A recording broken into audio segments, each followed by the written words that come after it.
Comment vous expliquer que je ne suis pas chinois alors que vous le savez déjà? Cette question, je me la suis souvent posée quand j'étais en Chine. J'ai grandi en France, comme beaucoup de personnes qui écoutent ce podcast. Vous aurez alors sans doute remarqué que si on sort suffisamment de chez soi, on apprend rapidement que le peuple français a été construit par des gens qui viennent de tous les horizons et que le stéréotype physique français n'existe plus vraiment. Ainsi, demander à quelqu'un d'où il vient de but en blanc, simplement parce qu'il ressemble à telle ou telle population, ça peut être déplacé, voire vexant. Mais il y a beaucoup de pays dans le monde qui ne fonctionnent pas du tout comme ça. Pour eux, c'est évident qu'avec la tête que j'ai, je suis né ailleurs. Mais le bon point, c'est qu'ils n'ont jamais utilisé ça pour me porter préjudice. Au contraire, on m'a plutôt témoigné de l'intérêt, de la curiosité et parfois même, surprenamment, de la fascination. Et dans l'eau, il y a un peuple pour lequel c'était évident que j'étais pas du coin, mais qui me donnait en même temps l'impression de ne pas vraiment comprendre tout ce que ça impliquait. Alors évidemment, je ne peux pas résumer ce pays rien qu'à ça. Il y a beaucoup de choses que j'ai envie de vous dire. Beaucoup, beaucoup de choses que j'ai envie de vous dire par rapport à cet endroit du monde. Mais si j'ai décidé de l'attaquer sous cet angle-là, c'est parce que, je dois vous l'avouer, ce pays, je ne l'ai pas compris. Et ça doit me rassurer un petit peu de me dire que eux non plus, parfois, ils ne m'ont pas compris. On va s'attaquer à un gros morceau, autant géographique que culturel. Lorsque j'ai commencé à écrire ce podcast, j'ai rapidement compris que j'allais devoir le faire en plusieurs épisodes. Mais aujourd'hui, on va commencer notre voyage ensemble à l'intérieur de ce pays qui à la fois me fascine et parfois me terrifie. Asseyez-vous confortablement, le voyage va être long, mais je vous promets, on va pas avoir le temps de s'ennuyer. Vous l'avez compris, aujourd'hui, je vous emmène en Chine.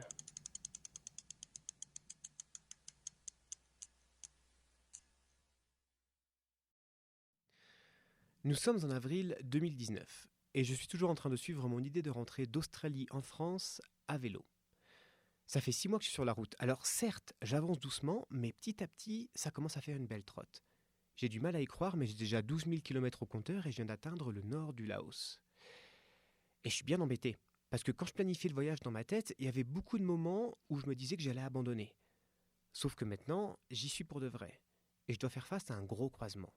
Un gros, gros croisement. Soit je bifurque à l'est, soit je prends au nord.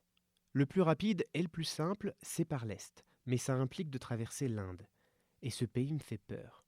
Forte chaleur, plus d'1 milliard d'habitants, et bizarrement la première idée qui me vient en tête à ce moment-là, c'est que l'Inde, c'est le pays avec le plus grand nombre de décès dus à la diarrhée au monde.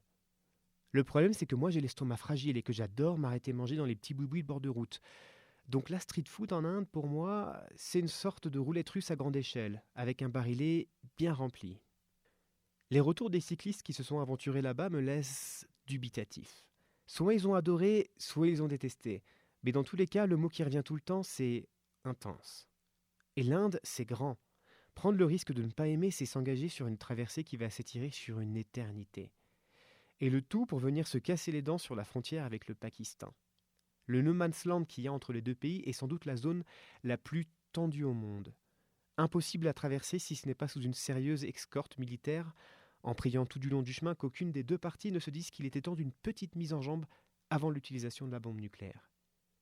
Donc, me mettre en danger, c'est une chose, mais demander à des militaires de s'exposer à une attaque juste pour le plaisir d'un petit Français à vélo, ça me donne pas envie. Il y a donc l'autre option, partir au nord. Prendre la route de la soie et contourner les hauts sommets de l'Himalaya par le nord en traversant les pays Anstan. Et ça veut dire passer par la Chine. Et disons que la Chine et moi, on s'est déjà rencontrés. Et on s'est laissé une sorte de sentiment contrarié, un peu comme deux amants après une séparation difficile. Je vous explique. Lorsque j'étais jeune bambin, à peine sorti du lycée, j'étais amoureux de la langue chinoise. Ni une ni deux, je me lance dans une fac de chinois et 2 ans après, consécration d'études acharnées, mais pas trop, je pars en échange dans la ville de Xi'an. Si vous posez le pied là-bas en n'ayant connu que la France toute votre vie, alors parler d'un choc culturel, c'est un euphémisme. Dans l'expression choc culturel, je prendrais un mot un peu plus puissant. Je parlerais plutôt d'impact culturel, voire même dans le cas de la Chine, d'un crash culturel. J'ai immédiatement su que plus jamais dans ma vie je pourrais vivre un grand écart culturel plus important. Disons que si vous voulez vous familiariser avec la diversité du monde de cette manière, autant apprendre à faire du vélo en roulant à contresens sur la place de l'Étoile à Paris. Ce qui fait qu'après cette expérience, je me suis demandé si choisir le chinois n'avait pas été la plus grande erreur de ma vie. Et petit à petit, cette langue et ce pays ont disparu de ma tête. Et nous voilà aujourd'hui, 10 ans plus tard, au premier jour de l'histoire qui nous intéresse, me voilà prêt à frapper à la porte de celle que j'ai aimée. Présentement, j'aimerais demander quelques explications au scénariste de ma vie. Vous allez me dire que cette fois-ci, je sais dans quoi je m'engage, je vais être prêt. Mais vous allez voir que non. Bon, déjà, l'autorisation de rentrer dans le pays est loin d'être simple. Si la Chine est une jolie demoiselle, le gouvernement et les militaires sont des parents jaloux. Ça a été un des visas les plus difficiles à avoir. Pour y postuler, vous devez avant tout avoir un billet d'avion entrant et sortant du territoire, des réservations d'hôtel tout du long de votre séjour et une description des activités que vous allez faire. Donc arriver avec un dossier qui explique que vous allez venir à vélo, que vous allez poser votre tente entre deux arbres et que vous allez improviser au jour le jour là où vous allez aller, il y a peu de chances qu'on vous prenne au sérieux. Donc pour ce visa, il va falloir mentir généreusement et falsifier un paquet de documents. Mais la vie est bien faite. Ou du moins, le sens des affaires au Laos est bien fait. Parce que à Vientiane, la capitale du Laos, Vientiane, et non pas Vietnam, coucou les dyslexiques, il existe une agence de voyage spécialisée pour les gens qui ratent leur avion. Je m'explique. Moyennant paiement, ils s'occupent de vous fournir des billets d'avion, des réservations d'hôtel, des réservations d'activités, tout pour vous faire passer pour le parfait touriste. On joint ça au dossier et une semaine après, on a le précieux visa. Mais j'allais commencer à me sentir en Chine avant même de rentrer dans le pays. En Asie du Sud-Est, et tout particulièrement au Laos, l'influence chinoise se fait sentir bien avant la frontière.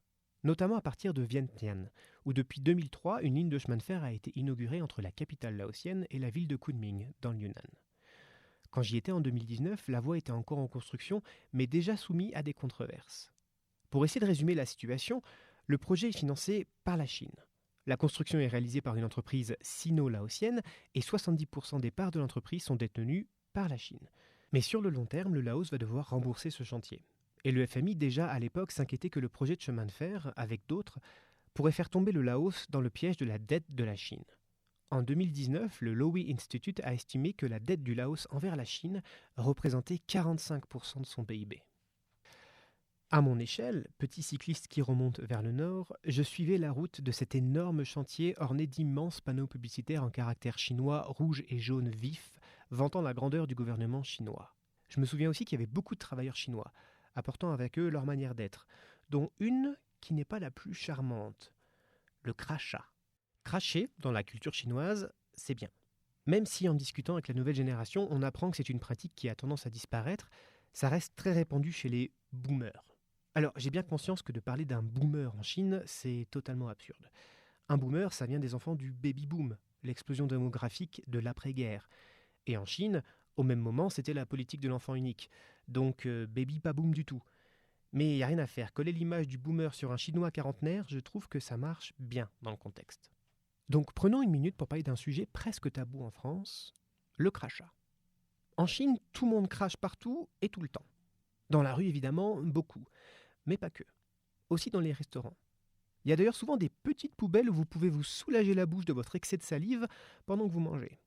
Mais aussi dans les cybercafés. Je me souviens d'un voisin de table qui régulièrement poussait sa chaise en arrière, crachait entre ses deux jambes et revenait en place. Mais le crachat ne vient pas seul. Il est préparé avec un long et bruyant raclement de la gorge avant l'expulsion de la mixture colorée. Sortir manger en Chine, si on n'a pas le cœur accroché, c'est difficile. Je n'oublierai jamais, dans ce petit restaurant laotien, un groupe de travailleurs chinois s'attable. Commence alors le concerto de raclement de la gorge et je vois la serveuse en arrière-plan avec une profonde expression de dégoût sur le visage. On va revenir un tout petit peu en arrière. Il faut que je vous raconte ma première rencontre avec un Chinois au Cambodge. Ce moment est tellement surréaliste que c'en est presque du pur génie. Dans la ville de Siem Reap, célèbre pour ses temples, notamment Angkor Wat, j'attendais mon ami devant l'auberge de jeunesse. Un jeune homme s'approche de moi et me demande, en chinois, où se trouve la réception de l'auberge. J'étais tellement décontenancé qu'il me parle spontanément cette langue que je le regardais avec des grands yeux. Il sort son téléphone et commence à pianoter dessus. Et là, je me dis intérieurement, il est temps, bichon. Va falloir que tu utilises ton application de traduction parce que, au Cambodge, la langue locale n'a rien à voir avec le mandarin. Et avec la tête que j'ai, tu sais très bien que je suis pas du coin non plus. Il me montre alors son téléphone et il avait écrit dessus ce qu'il venait de me dire, mais en caractère chinois. J'étais abasourdi. Bon, petite parenthèse. En Chine, il y a beaucoup de dialectes et ils ne se comprennent pas forcément entre eux. Mais ils ont la même écriture. Donc ils écrivent les caractères sur leur téléphone et ça passe. Mais là, on n'est pas en Chine. Parenthèse dans la parenthèse. Je vais être honnête avec vous, c'est plus fort que moi. Ça me rend fou quand un anglophone, genre États-Unis ou Royaume-Uni, vient me parler spontanément en anglais alors qu'on est en France ou dans un autre pays du monde avec une autre langue. Ça me donne l'impression qu'ils méprisent la diversité du monde et qu'ils ne prennent même pas le temps d'apprendre un mot ou deux ou simplement de faire l'effort de me demander si je parle anglais. Ça m'apparaît comme un total manque de respect. Comme s'il était évident que je devais parler anglais et que eux étaient dispensés des dizaines d'heures de classe de langue et du mal de tête que ça apporte. Eux, ils ont juste eu à naître et à grandir avec la langue internationale. Et après ça, pourquoi faire un effort quand on peut s'en passer? Mais ce jeune Chinois au Cambodge, qui n'avait même pas l'air de pouvoir concevoir qu'il existe d'autres langues dans le monde, comment lui expliquer que je ne suis pas chinois alors qu'il le sait déjà? Il n'avait pas l'air très malin, mais je me disais qu'il était chanceux, parce qu'il était tombé sur l'un des rares occidentaux qui peut à peu près comprendre ce qu'il lui raconte. Je lui explique alors où est la réception et le laisse partir. Je pense que tant qu'il restera bloqué sur l'idée que le chinois est la seule langue unique et absolue au monde, son début de voyage va lui paraître difficile. Refaisons un grand bond en avant, Coucou Mao. Un grand bond en avant dans le temps. Nous revoilà au Laos. J'ai une boule au ventre. On s'approche du poste frontière. La route serpente dans les montagnes du nord, et à un moment, l'asphalte a laissé place à un chemin de terre qui s'enfonce dans la jungle. Une ville flambant neuve se dresse au milieu de nulle part. Des immeubles impressionnants, décorés de couleurs flashy, et le tout parfaitement inhabité et désert. La douane, elle, est au bout de la rue. Je vérifie que tout est prêt, prends une profonde respiration et me lance. Le douanier prend mon passeport sans un mot ni un sourire. Il me demande si je parle chinois. Je dis oui et serre les dents. J'espère que je vais comprendre ce qu'il me demande et surtout que je vais pouvoir répondre. J'ai pas envie de perdre la face immédiatement. Il me demande « Quelle est la raison de votre visite en Chine ?» Yes, j'ai compris. Tourisme, je dis. Réponse concise. Un mot, au moins je risque pas de faire faute de grammaire. Il reprend alors à mon endroit. Vous n'avez rien à déclarer ? Je respire d'un coup sec. Non. Il est connu qu'on ne peut pas traverser la frontière chinoise avec un couteau. J'essaie alors de ne pas détourner les yeux vers mon opinel soigneusement caché sous la sacoche de mon guidon. Il n'est pas non plus autorisé de passer avec de l'essence. Mais mon réchaud fonctionne à l'essence. Ce genre de réchaud est indispensable si vous partez loin, parce que des cartouches de gaz en Asie, en Afrique ou en Amérique latine, vous n'en trouverez presque jamais. Alors que de l'essence, on en trouve partout. Le problème avec le réchaud, c'est la bouteille avec la tête de mort dessinée dessus. J'avais préalablement passé du temps à gratter la bouteille pour y enlever le logo. Il ne fallait pas non plus que ça sente l'essence. Un simple Zippo peut être confisqué à cause de son odeur. Donc le Zippo, lui aussi, bien caché sous la sacoche du guidon. Pour le réchaud, j'ai pas eu le choix. J'ai dû vider toute l'essence, nettoyer chaque pièce et asperger l'ensemble avec le déodorant le plus costaud que j'ai pu trouver. Le douanier ne me regarde même pas et tamponne le passeport. 30 jours. C'était pas si difficile que ça en fait. Je vais réaliser plus tard que c'était pas cette frontière-là le problème, mais celle qui m'attend de l'autre côté, au niveau du Xinjiang. Mais ça, on va en parler plus tard. Là, je suis heureux. Je fais quelques pas, le visage baigné au soleil et je respire un grand coup. J'ai réussi, je suis rentré en Chine. Et en plus, cette fois-ci, je suis pas seul. J'ai rencontré un couple suisse au Laos, et on a décidé de faire une partie du chemin ensemble. Mais il va falloir que je les attende un peu. Le passage à la douane est un peu plus compliqué pour eux. Ils ont été emmenés dans une pièce isolée pour un questionnaire un peu plus approfondi. Leur tort, avoir un visa de 60 jours. Normalement, c'est 30. Avoir plus, c'est suspect. Ils doivent alors expliquer qu'ils ont anticipé le passage et ils avaient fait la demande de visa en Suisse. Ils avaient dû alors fournir encore plus de documents, mais au final, ils avaient eu le droit à 2 fois plus de temps. Après une fouille approfondie de leur vélo, ils sont finalement relâchés et me rejoignent dans la rue. Ça y est, on y est. Il y a plusieurs choses à faire quand on rentre dans un nouveau pays. Dans un premier temps, se fournir un peu de liquide dans la devise nationale, et en Chine, c'est le yuan. Et peu importe la valeur de la coupure, 100 yuan, 50, 20, 10, 5, 2 ou 1, vous aurez d'un côté du billet Mao Tse-tung et de l'autre la muraille de Chine. Et à l'époque, et encore aujourd'hui, 1 euro, ça équivaut à 8 yuan. Et ensuite, il faut trouver une carte SIM pour avoir Internet. Mais là, on est perdu au milieu des montagnes. Trouver un magasin de téléphonie, ça va pas être pour tout de suite. Donc on va faire avec le Wi-Fi dans un premier temps. Sauf que là encore, trouver du Wi-Fi, c'est pas ce qu'il y a de plus facile. Mais qu'à cela ne tienne. On est au début, l'enthousiasme de la nouveauté, on reporte la question à plus tard. J'en profite pour faire découvrir à mes amis suisses la gastronomie chinoise, et il faut bien avouer que ça, c'est quelque chose d'incomparable. C'est le 3e soir qu'on arrive dans un restaurant suffisamment grand pour y trouver du Wi-Fi. Et quand j'allume mon téléphone, je me rends compte que j'ai été trop optimiste. Vous avez sans doute entendu parler du VPN. On nous inonde de pubs pour ça à longueur de temps. J'ai découvert ce petit outil lorsque j'étais en Indonésie.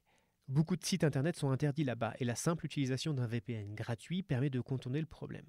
Donc bien que j'étais au courant que la culture de la censure en Chine est un peu plus poussée, mais étant satisfait de mon humble VPN, je rentre dans le pays avec la fleur au fusil en étant persuadé que tout ira bien. Sauf que la censure là-bas, c'est large. Vous n'avez ni accès à Google, ni à Facebook, ni à YouTube, Instagram et j'en passe. La Chine a ses propres géants de la technologie pour remplacer tous ceux qui sont interdits, comme notamment Baidu, qui prend la place de Google en tant que moteur de recherche. Et surtout, la Chine a horreur des VPN. C'est d'ailleurs illégal d'utiliser un VPN qui n'a pas été approuvé par le gouvernement. Mais ce soir-là, dès que je me connecte au Wi-Fi, mon téléphone se fige. Plus rien ne répond. Mon cellulaire est en état de mort cérébrale. Impossible de faire quoi que ce soit. Je commence à m'énerver contre mon téléphone et à l'insulter copieusement intérieurement. J'appuie de plus en plus fort sur l'écran. Je ne suis clairement pas au sommet de ma joie. Je commence même à stresser, en fait. Je ne peux ni appeler, ni envoyer de message, ni même d'un point de vue pragmatique, télécharger des cartes pour mon GPS. Entrent en scène alors mes amis suisses. Bien plus prévoyants que moi sur le coup, ils contournent mon désarroi et les pare-feux et installent leur VPN sur mon téléphone qui reprend vie. Passé ce petit désagrément, nous pouvons enfin profiter du pays. Et le Yunnan, j'ai kiffé. C'est vrai que jusqu'à présent, je suis assez critique dans mes podcasts.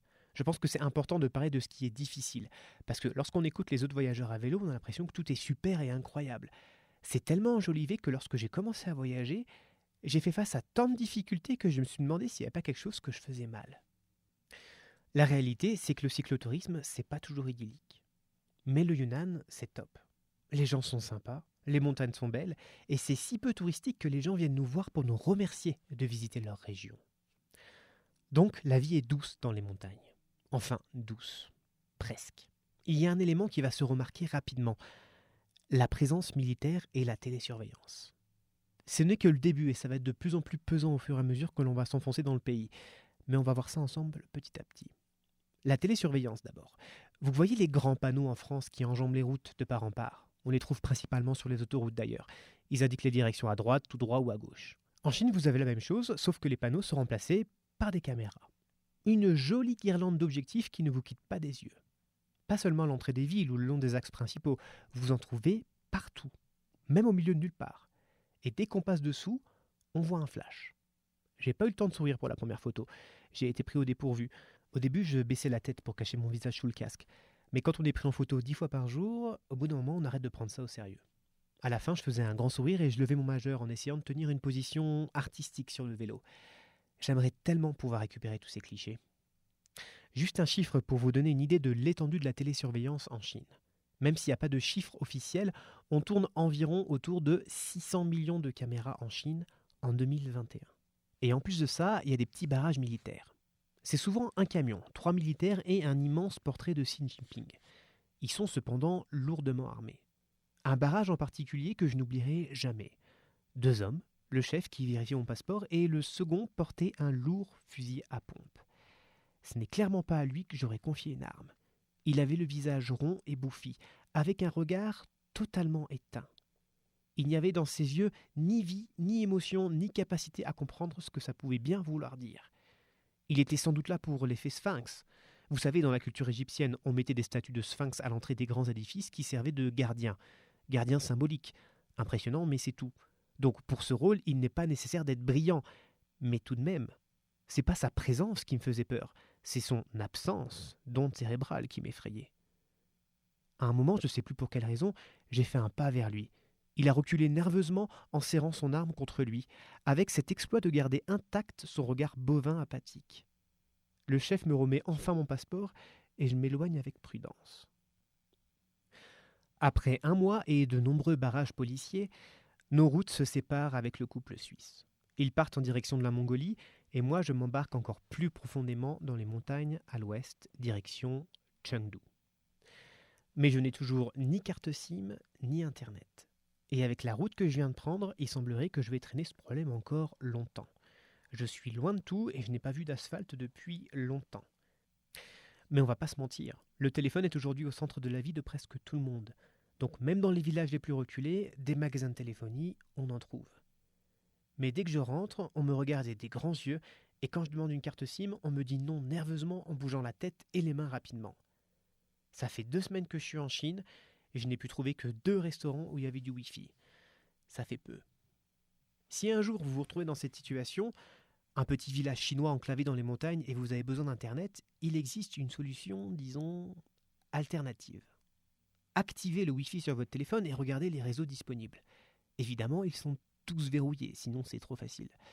Donc petit truc à savoir, le chiffre 8 en Chine porte bonheur. Et ils prennent ça au sérieux. De l'autre côté du spectre, vous avez le chiffre 4, ce, qui lui porte malheur, à cause de sa quasi-homophonie avec le mot mort. Ce. Donc le 4, on l'évite, et le 8, on le met partout, notamment dans les mots de passe Wi-Fi, comme par exemple 88888 8 fois, ou alors 66668888, ou alors 1, 2, 3, 4, 5, 6, 7, 8. Avec ces 3 codes, j'arrivais à accéder à environ 10% des Wi-Fi. Donc la technique, s'asseoir au soleil et rentrer patiemment les codes un à un, jusqu'à trouver le bon. Quelques jours plus tard, j'arrive dans une grande ville. C'est le moment de tenter ma chance. Magasin avec une grande baie vitrée, intérieur épuré et immense logo Huawei sur la devanture. Je me recoiffe grossièrement, réajuste ma veste, essaie de ressembler à quelque chose de présentable et entre. C'est 4 jeunes qui tiennent la boutique, sans doute encore étudiants, arrondissant leur fin de mois avec ce petit boulot. Ils sont hyper enthousiastes de me voir rentrer. Au début, ils ont des grands yeux de surprise et ensuite un grand sourire. Je leur rends leur sourire. Impossible d'être insensible à leur enthousiasme. Je commence alors à leur parler. Ils m'interrompent. « Tu parles chinois ? C'est incroyable !» Enfin, un tout petit peu et un exceptionnel. « Oh, non, c'est super bien !» Oui, parce qu'en fait, en dehors de notre jeune homme du début qui était persuadé que le monde entier parlait sa langue, en Chine, dès que vous parlez quelques mots de mandarin, les gens sont très impressionnés et vous gagnez 10 000 points de sympathie. Mais alors parlons de l'éléphant dans la pièce. En France, on est des cons là-dessus. Si quelqu'un essaie de parler français, notre réaction c'est « tu prononces mal, je comprends pas, passons à l'anglais ». En Chine, quelques mots, et on vous fait une haie d'honneur et vous devenez l'un de leurs meilleurs amis. Les 4 jeunes du magasin m'inondent de questions. D'où est-ce que tu viens ? Comment tu t'appelles ? Tu fais le tour du monde à vélo ? Un vélo électrique ? Non ? C'est incroyable. Pourquoi tu parles chinois ? Tu aimes la Chine ? Tu vas aller où ? Etc. etc. Jusqu'à la question la plus importante pour moi, comment pouvons-nous t'aider ? Eh bien, j'ai besoin d'une carte SIM pour avoir Internet. On va juste avoir besoin de ta pièce d'identité. Je leur donne mon passeport. Ils commencent à rentrer les informations dans l'ordinateur. Et à un moment, il se mord les lèvres. Il regarde son écran, puis il regarde mon passeport et il regarde de nouveau l'écran. Il tord la bouche et demande de l'aide à son collègue. Les sourires reviennent, le problème a été identifié. Nous avons besoin de ta pièce d'identité nationale chinoise, pas de ton passeport. Mais je n'ai pas de pièce d'identité nationale chinoise. Bah si, il me montre alors la sienne pour me montrer à quoi ça ressemble. Je lui dis que non, je n'ai pas cette carte parce que je ne suis pas chinois. Ils sont perplexes. Nous ne pouvons pas te donner de carte SIM si tu n'as pas de carte d'identité chinoise. Mais alors ça veut dire que les touristes comme moi ne peuvent pas avoir Internet ? Ils s'échangent alors des regards gênés par ma remarque. Ils me disent alors « Attends-nous un instant ». Ils reviennent quelques minutes plus tard avec une carte SIM qu'ils me donnent avec enthousiasme. Ils viennent d'enregistrer ma carte SIM à leur nom avec leur carte d'identité. Autant vous dire que ça, en Chine, normalement, ça passe pas. Ils ont pris des risques juste pour me donner Internet. Vous êtes fous, mais sérieusement, merci beaucoup. Le service qu'ils m'ont rendu est inestimable. Ça va me simplifier beaucoup de choses. Surtout qu'à partir de maintenant, plus je vais m'enfoncer dans les montagnes de l'ouest chinois, plus les choses vont devenir compliquées. Notamment lorsque je vais m'approcher du Tibet. Mais l'épisode d'aujourd'hui est déjà bien assez long. Je vous raconte tout ça la semaine prochaine. En attendant, merci de m'avoir écouté.